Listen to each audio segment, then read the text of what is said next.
I just didn't think about it, you know. I saw like a problem I faced, and I decided just to do it. So when you think too much, when you are too smart, you don't do anything because you're overthinking, and you know, like there are a lot of layers. It's a like it's impossible, and of course we hear this every day. But you know, when you feel the real problem, when you are just a like a small user, you don't think that, you know, I'm surrounded by tons of apps or like huge companies they're around. So yeah, I faced a problem in Kazakhstan when I stuck there for 4 months during COVID times, you know, and I realized that how difficult it is socialize with people, even though we have like old school, I don't know, apps or I don't know, products like Facebook or Tinder and so on and so on. So of course I use it, and I realized it's still quite difficult. For example, if you use Tinder to socialize, it's impossible. You waste so much time, you know, uh, through this path, you know, to actually meet, and you need to swipe a lot. You need to wait when they swipe back. Then you chat a lot, like the same questions: "Hi, who are you? Where are you from?" Blah blah blah. So you waste really a lot of time. You need to pay to do it quicker, and then. Yeah, I was fed up with this, and I realized, fuck Tinder, I will create a joiner.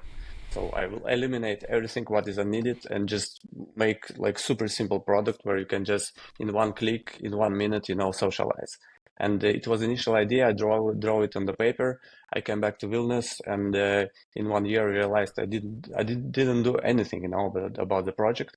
So I like pushed myself and started to do it, you know, and my skills, my experience helped me to move quite fast, you know, and to attract cool people around. So like Ogilvy, they believed in us, so they helped with branding.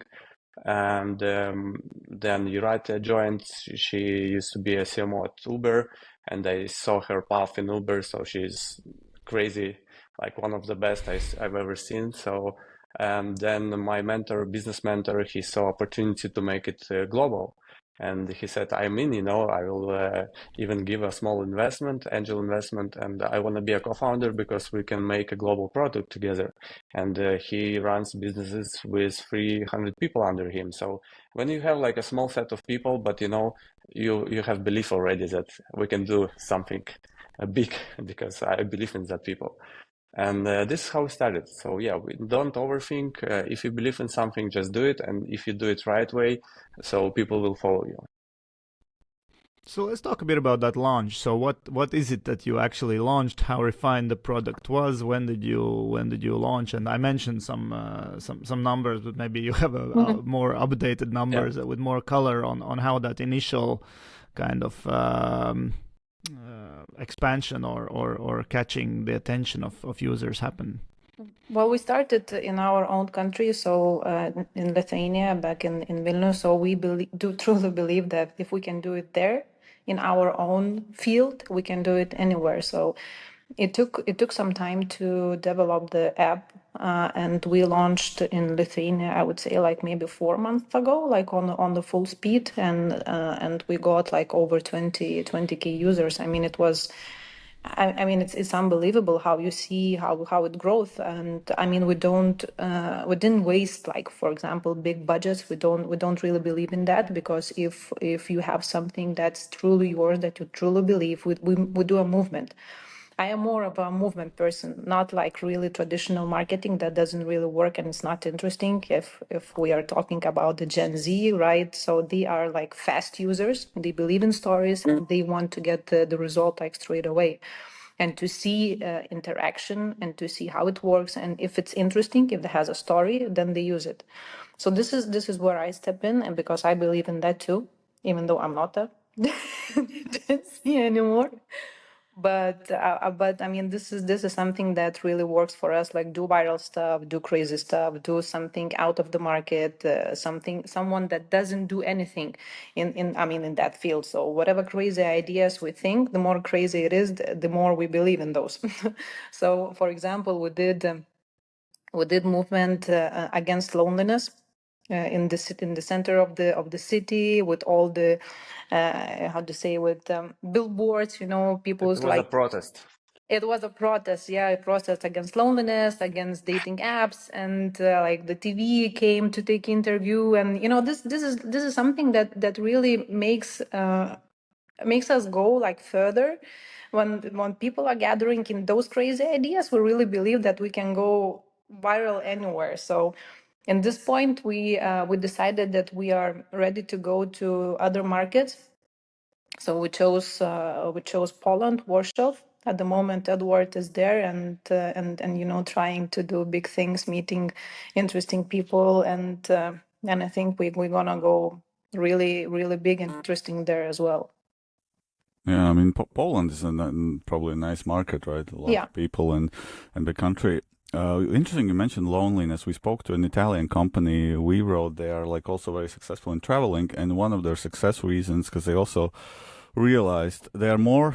We're gonna talk about Gen Zs a bit, but like they're more towards millennials, who also are a very lonely generation, and they Yeah. started grouping people together and sending them on tours together. So honestly, for millennials, very few ways to meet people these days. You know, now it used to be in office at least you can get some Yeah. friendships, but like now you're remote. How big role does this like Gen Z or millennial loneliness overall Like play? very, very big.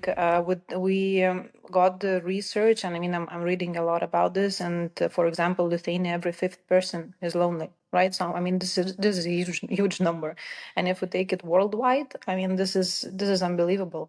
And it wasn't that we went straight away for this message, right? It wasn't like this. That I mean, we created an app because people are lonely, and no. First of all, it's fun because it's fun for us. This is our way, how we live and how we see the world, right?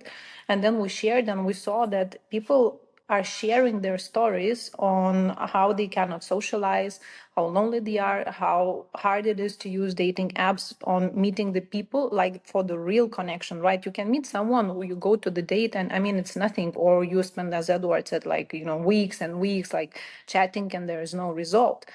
And when we got the feedback from our users, how much it helped for them to socialize, how much it helped for them to create communities, to find friends, to get involved into interesting events, to have a life out of it, then it was a click. Like really, then it was a click for us that I mean we really go the right way. We really have like the path that we believe, and we have like bunch of people that are like believe in us as well. So whenever the hard thing is, because like having the startup, it is hard, like you have a bunch of problems and things, but when you turn out, and again, like here, whenever you go to the event, and people come to you and they say, thank you guys, thank you for this, thank you for my friends, thank You you that saved my I mean life, I'm they say. yeah, you saved my life, and then Yeah. again, I mean, you stand out, and again, you do what you do because this is something that it is in your heart. So whenever you ask in the beginning, like to stand out when there's like bunch of apps and big companies around us, so it doesn't really bother. It doesn't really bother because I mean you have your inner gut to do something that people love. So I guess that's the main machine.